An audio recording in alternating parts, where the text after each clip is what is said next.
අයිබෝවන් ජාතික රූපවාහිනී දිවා ප්‍රවෘත්ති ප්‍රකාශය සමගයි ඔබ සම්බන්ධ වී සිටින්නේ. මම ශාලිකා ඉදිරිසිංහ. අදත් සුපුරුදු පරිදි මුලින්ම ප්‍රධාන පුවත් සිරස්තල. බෙන්ගාල බොක් අඩු පීඩන තත්ත්වය අද පීඩන අවපාතයක් බවට. දීවර හා නාවික කටයුතු වලින් නැවත දැනුම් දෙන තෙක් වැළකී සිටින්නයි උපදෙස්. සංචරණ සීමා නිරීක්ෂණයට පොලිස් නිලධාරීන් 22,000ක්. කොළඹ හා තදාසන්න ප්‍රදේශවල අද විශේෂ ඩ්‍රෝන මෙහෙයුමක්. ඉන්දියාව කොරෝනා තෙවැනි රැල්ලකට මුහුණ පෑමේ අවදානමක. චීනයේ ෂූරොං රෝවරය අඟහරු මත පරීක්ෂණ ආරම්භයි.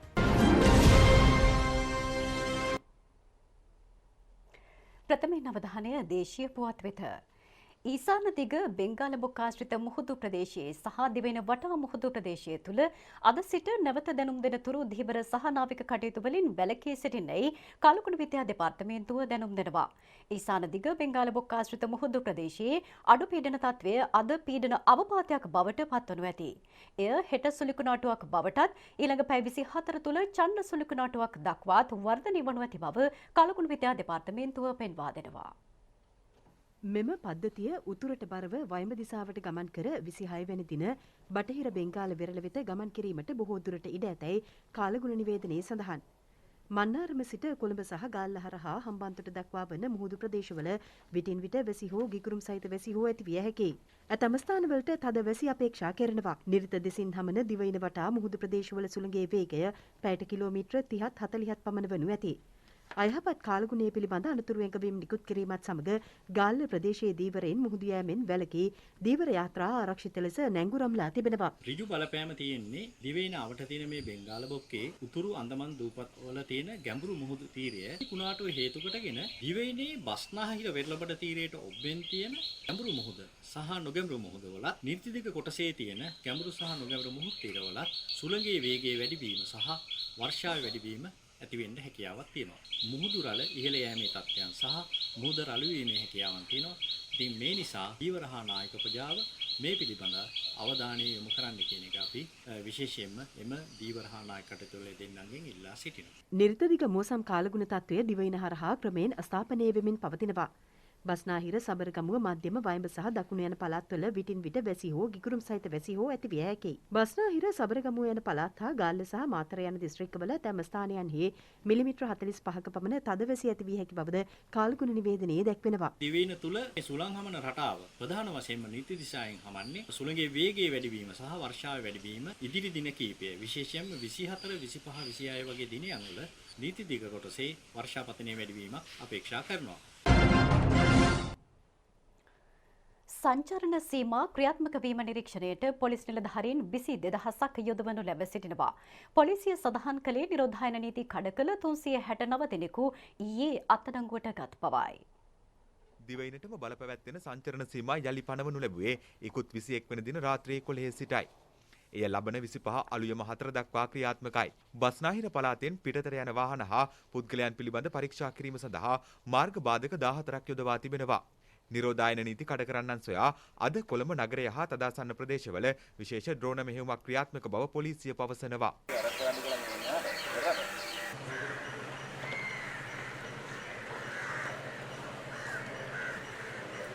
ශ්‍රී ලංකා පොලිසිය හා ගුවන් හමුදාව එක්කාසත්ව මම සංචරණ සීමා නීතිය කඩ කරන්න ගෝනා කැමරා යන්ත්‍රවලින් නිරීක්ෂණය කර නිරෝධායන නීතිය හා රෝග වළක්වාලීම අධ්‍යාපනයේ යටතේ නඩු කවරන බව අවධානයෙන් දන්වා සිටිනවා. කඩ සාප්පු ආදී විවෘත කිරීමට හැකියාවක් නැහැ. හැඳුනුම්පතේ අංක ක්‍රමයට අනුගතව පිටතට පැමිණීමට හැකියාවක් නැහැ. ඔබ නිවසේම රැඳී සිටිය යුතුයි. පොදු ප්‍රවාහන සේවා, කුලී රථ සේවා ක්‍රියාත්මක වීමක් සිදුවන්නේ නැහැ. කෙසේ වෙතත් ඖෂධ සැල්, ඉන්ධන පිරවුම් මල් විවෘතව තැබෙනවා. ආහාර, පිසු ආහාර, ඖෂධ සම්බන්ධයෙන් ඩිලිවරි සේවාවන් පවත්වාගෙන යාමේ හැකියාවක් තිබෙනවා. මීට අමතරව අත්‍යවශ්‍ය සේවා සුපුරුදු පරිදි මේ ආකාරයටම ක්‍රියාත්මක වෙනවා. අද දිනේ පොලිස් ජංගම සංචාර, යතුරුපැදි සංචාර, ඒ වගේම පාමුරු සංචාර ඇතුළුව 22000කට ආසන්න සංඛ්‍යාවක් පොලිස් නිලධාරීන් නිරෝධායන රීතීන් වලට අනුගතව කටයුතු කිරීම අධීක්ෂණය කිරීම සඳහා යොදවා තිබෙනවා. අත්‍යවශ්‍ය සේවා සඳහා සහභාගී වන වාහනවල රියදුරන් නිරෝධායන රීතීන් වලට මෙන්ම මෝටර් වාහන පනතේ ප්‍රතිපාදන වලට අනුව අධික වේගයෙන් වාහන පැදවීමෙන් වැළකී යුතුයි. ඒ වගේම මාර්ග සලකුණු සංඥා ආදියට ගරු කරමින් තම වාහන පැදවීමට කටයුතු කළ යුතුයි. වාහනයක යම් යම් කණ්ඩායම් ගමන් කරනවා නම් ඒ නිසා සියලු දෙනාම මුහුණු ආවරණ පැළඳීමට කටයුතු කළ යුතුයි. එමෙන්ම ඊයේ දිනේදී පොතුවිල් ප්‍රදේශයේදී 31 හැවිරිදි විදේශීය ජාතිකයෙක් ඇමරිකා එක්සත් ජනපදයේ පුරවැසියෙක් බවටයි වාර්තා වෙන්නේ. නිරෝධායන රීති උල්ලංඝනය කරමින් කටයුතු කරන ආකාරය පෙනී ගොස් තිබෙනවා. ඔහුට අවවාද කළත් ඔහු එම අවවාද නොතකා නිරෝධායන රීතීන් වලට පටහැනිව කටයුතු කිරීම සම්බන්ධයෙන් ඔහු අත්අඩංගුවටගෙන පොතුවිල අධිකරණයට ඉදිරිපත් කර තිබෙනවා. ඒ නිසා ශ්‍රී ලාංකිකයෙක්වත් විදේශිකයෙක්වත් රටේ නීතියට ගරු කරමින් කටයුතු කළ යුතුයි.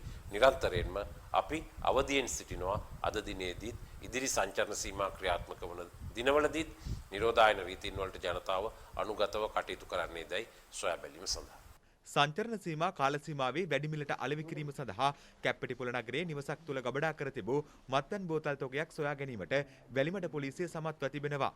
එහි තිබී රුපියල් ලක්ෂයකට ආසන්න මත්පැන් තොගයක් සොයා ගැනුණා. සැකකරුවෙකු අත්අඩංගුවට ගෙන ඇති අතර ඔහු වැලිමඩ මහේස්ත්‍රාත් අධිකරණය හමුවට ඉදිරිපත් කිරීමට නියමිතයි.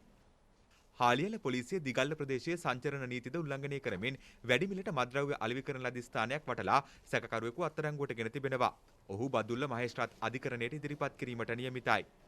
වාලච්චේන ආලංකුලම ප්‍රදේශයේ සංචරණ සීමා උල්ලංඝනය කරමින් වැලි ජාවාරමේ නිරතව සිටි සිව් දෙනෙකු අත්අඩංගුවට ගනු ලැබ ඇත්තේ වාලච්චේන පොලිසිය විසින්.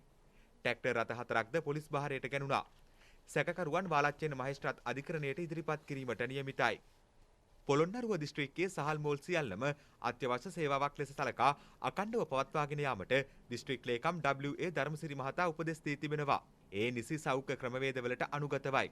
සහල් මෝල් හිමියන් සමග විශේෂ සාකච්ඡාවක් දිස්ත්‍රික් ලේකම් කාර්යාලයේදී ඊයේ පැවැත්වුණා. සෞඛ්‍ය අංශ සමග සම්බන්ධ වෙමින් සේවකයන්ගේ ආරක්ෂාවට මූලිකත්වය දෙමින් සහල් මෝල් පවත්වාගෙන යන බවට ඔවුන් එහිදී දිස්ත්‍රික් ලේකම්වරයාට සහතික වුණා. ඉන්දියාවේ සෞඛ්‍ය සහ රෝහල් පද්ධතිය කඩාවැටීම හා එන්නත් කරන ක්‍රියාවලිය අඩපණ වීම නිසා කෙටි කලක් තුළ එරට තුන්වන කොරෝනා රැල්ලකටද ගොදුරු වනු ඇති බවට සෞඛ්‍ය විශේෂඥයින් අනතුරු අඟවනවා. ඉන්දියාවෙන් සොයාගනු ලැබූ නව වෛරස් ප්‍රභේදයේ මේ වන විට අප්‍රිකානු රටවලටද දැඩි තර්ජනයක් වී ඇති බවයි වාර්තා වන්නේ. කොවිඩ් වසංගතය හමුවේ හටගෙන ඇති කළු දිරී රෝගී තත්ත්වයේද ඉන්දියාවේ ගුජරාට් හා තෙලඟානා ප්‍රාන්තවලට ඇති කර ඇත්තේ දැඩි බලපෑමක්. ඉන්දියාවේ කොරෝනා වෛරසයේ භයානක තත්ත්වයේ ලෙස එරට කුඩා දරුවන් විශාල සංඛ්‍යාවකටද රෝගය ආසාදනය වීම හඳුනාගත හැකියි. ඉකුත් මාස 5 තුළ මහාරාෂ්ට්‍ර ප්‍රාන්තයෙන් පමණක් ආසාදිත දරුවන් ලක්ෂයකට අධික සංඛ්‍යාවක් වාර්තා වී තිබෙනවා. මේ අතර ඉන්දියාවේ එන්නත් කරන ක්‍රියාවලිය හා වෛද්‍ය පහසුකම් අඩුවීම රට තුළ ව්‍යසන තත්ත්වයේ තව තවත් උග්‍රතර පත් කරන බව සෞඛ්‍ය අංශ පෙන්වා දෙනවා. නවදිල්ලි මහඇමතිවරයා නියෝග කර ඇත්තේ අවුරුදු 18ත් 44ත් අතර වයස් කාණ්ඩයට එන්නත් ලබා දීම වහාම නතර කරන ලෙසයි. අඩු එන්නත් ධාරිතාවයේ ඊට හේතුවයි. ඉන්දියාවේ තවදුරටත් පවතින කොවිඩ් අර්බුදය හේතුවෙන් ජාත්‍යන්තර කොවැක්ස් එන්නත් කරන වැඩසටහන සඳහාද කොවිඩ් එන්නත් මිලියන 140ක පමණ හිඟයක් මතුව තිබෙනවා. කොවැක්ස් වැඩසටහනේ විශාලතම තනි එන්නත් සැපයුම්කරු ලෙස ක්‍රියා කළේ ඉන්දියාවේ සීරම් ආයතනයයි.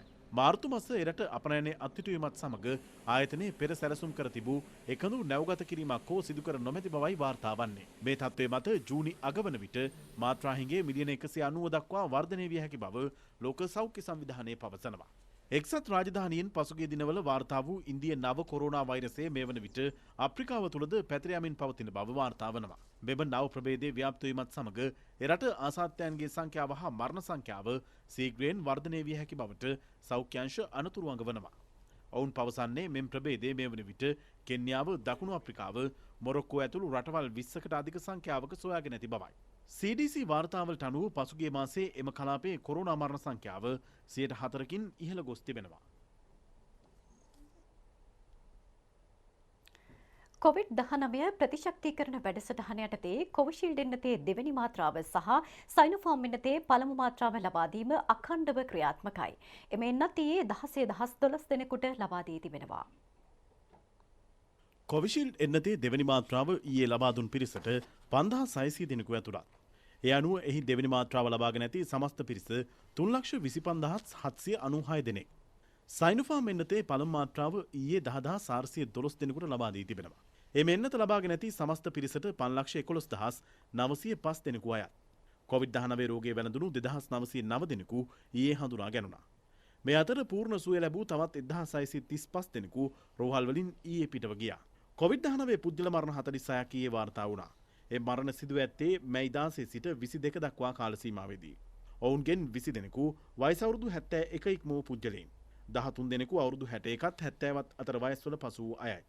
අවුරුදු 51ත් 60ත් අතර පසු වූ 7 දෙනෙකු, අවුරුදු 41ත් 50ත් අතර සිව් දෙනෙකු හා අවුරුදු 37ත් 29ත් යන වයස්වල පසු වූ දෙදෙනෙකුද මියගිය පිරිසට අයත්. වවුනියාව රක්ෂිත බන්ධනාගාරයේ රැඳවියන් 10 දෙනෙකුටද COVID-19 ආසාදනය වී ඇති බවට හඳුනා ගන්නු ලැබුවා. ඒ අනුව බන්ධනාගාර පරිශ්‍රයේ විෂ බීජාණුහරණයට ලක් කෙරුණා. බගවන්තලාව ප්‍රදේශයේ ආශ්‍රිතව COVID-19 තවත් රෝගීන් 8 දෙනෙකු හඳුනාගෙන තිබෙනවා.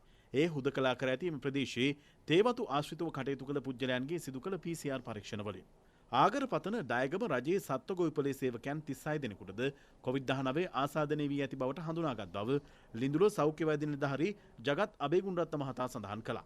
ගොවිපලේ දෛනික කටයුතු ඒ ආසන්නයේ ඇති වෙනත් ගොවිපළවල් වල සේවකයන් යොදා ගැනීමෙන් ක්‍රියාත්මකයි.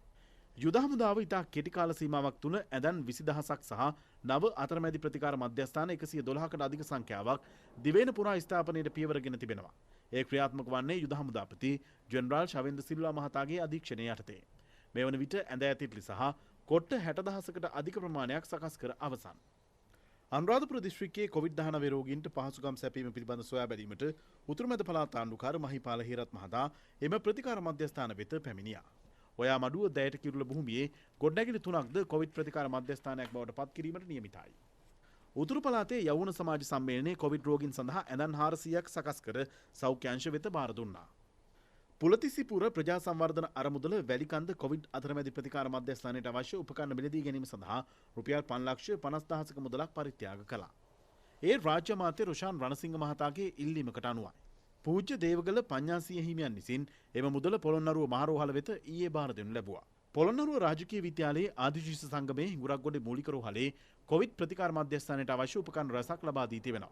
එම් පරිත්‍යාග සිදු කරනු ලැබ ඇත්තේ COVID-19 රෝගයට ගොදුරුව මියගිය එම පාසලේ ගුරුවරයෙකු සිහිපත් කරමින්.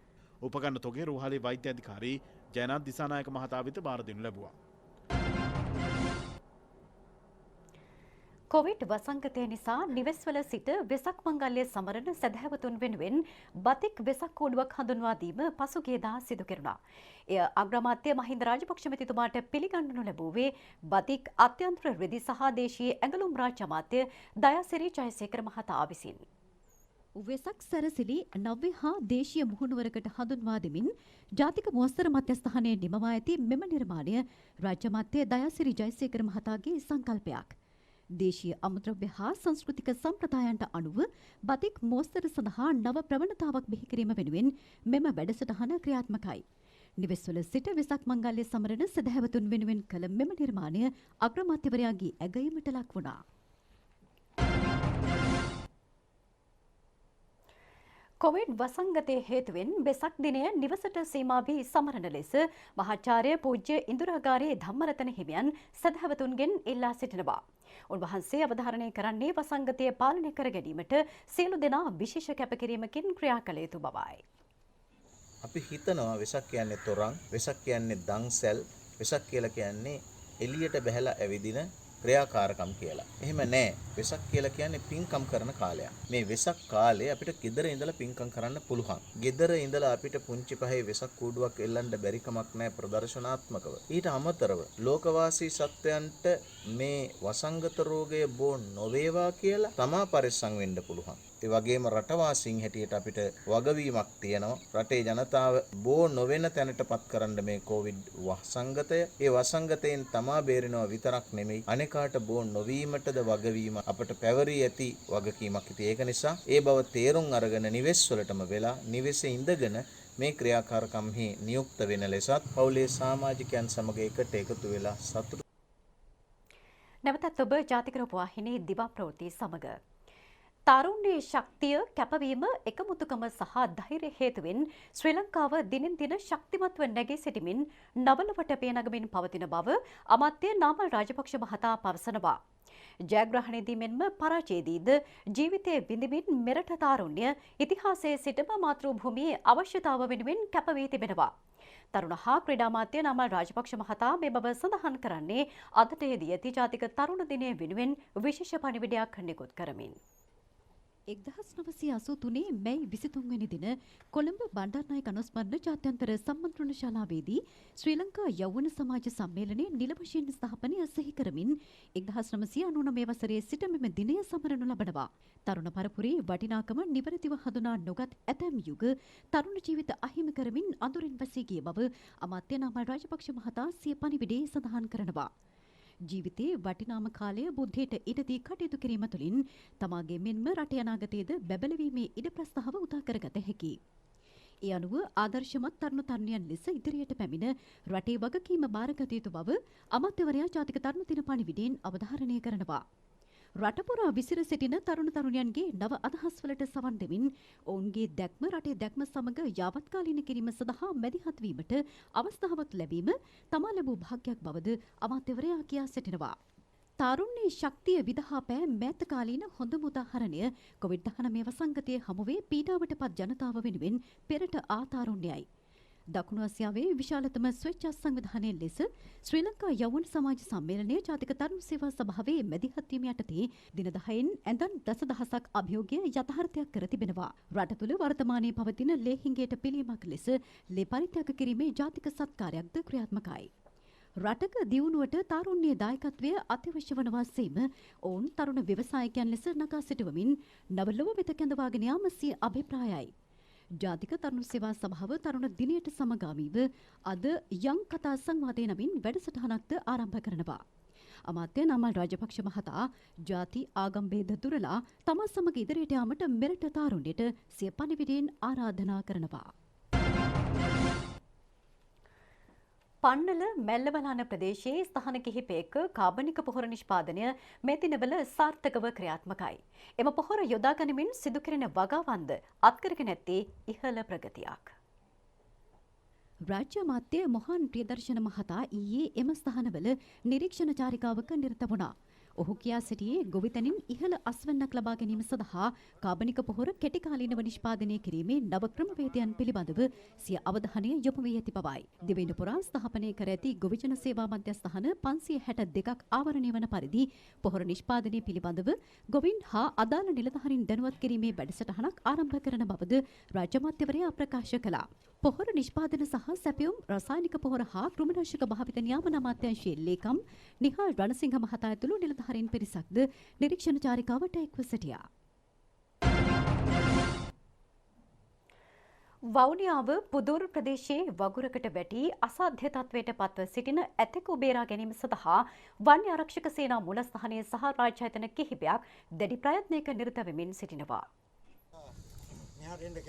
අවුරුදු 15ක් පමණ වන ඇතාගේ පාද ආබාධයකට ලක්වීම නිසා මෙලෙස වගුරු බිමෙහි සිරවී සිටින බවයි අප වාර්තාකරු පවසන්නේ. වවුනියාව දිස්ත්‍රික් ලේකම් කාර්යාලය සහ වන්‍ය ආරක්ෂක සේනා මූලස්ථානයේ බටපිරිස් ඇතාට අවශ්‍ය ආහාර පාන ලබා දීමට කටයුතු කළා. වවුනියාව පශු වෛද්‍ය නිලධාරී බී ගිරිධරන් මහතා පවසන්නේ ඇතා කඩිනමින් ගොඩට ගත නොහැකි වුවහොත් ජීවිත අවදානමක් මතුවිය හැකි බවයි. වගුරෙහි සිරවී දැනට දින 15ක් ගත වී ඇතත් වනජීවී නිලධාරීන් ඇතා ගොඩට ගැනීමට පියවරගෙන නොමැති බවට උතුරු නැගෙනහිර දෙපළාතේ ප්‍රධාන සංඝනායක වවුනියාව මඩුකන්ද ශ්‍රී දළදා විහාරාධිපති පූජ්‍ය මුවැටගම ආනන්ද හිමියන් චෝදනා කරනවා. වනජීවී නිලධාරීන්ගෙන් අපි ඉල්ලන්නේ මේ යථා කෙලින් කෙරුවොත් තුවාල තියෙනවා නම් ඒවට බෙහෙත් කරලා සනීප කරන්න පුළුවන්. වනජීවී අංශයක් මේක. අපට අදාළ නැහැ. ඉහළ නිලධාරීන්ගේ සහයෝගය ලැබෙනවා මදි. මේ අතර සුනුකීන්ගේ ග්‍රහණයට මැදිව සිටි මුවපැටවකු අලුත්ගම කන්දේ විහාරස්ථාන පිරිවෙනෙහි ඉගෙන බලාවන සාමණේර භික්ෂුන් වහන්සේ විසින් බේරාගෙන තිබෙනවා. අප වාර්තාකරු සඳහන් කළේ මුවපැටවා රැලි බිම්බ මෙලෙස සුනුකීන්ගේ ග්‍රහණයට මැදිව ඇති බවයි. විහාරස්ථානයේ අලිපැටවා ස්නානය සඳහා රැගෙන යන අවස්ථාවේ සාමණේර භික්ෂුන් වහන්සේට මෙම මුවපැටවා හමු වී තිබෙනවා. මවුතුරුලෙන් නිදීවනල බකවැතිර සිටිමුව පොව්වාව අල්ලාගෙන එවර පොඩිහා මොදොර වර අතගා මින්නිතර උකුල